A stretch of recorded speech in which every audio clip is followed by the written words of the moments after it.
Сәлем достар, бүгін біз 2 минутта дайын болатын құлпынайдан осындай өте дәмді коктейльді жасаймыз. Міндетті түрде видеоны соңына дейін қарап, лайк басуды ұмытпаймыз.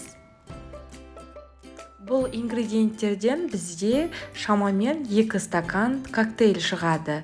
Бананды әдемілетіп осылай турап аламыз. Одан кейін арнайы қазір барлығын блендермен езетін ыдысқа бірден саламыз. Одан кейін 100 грамм құлпынайды қосамыз.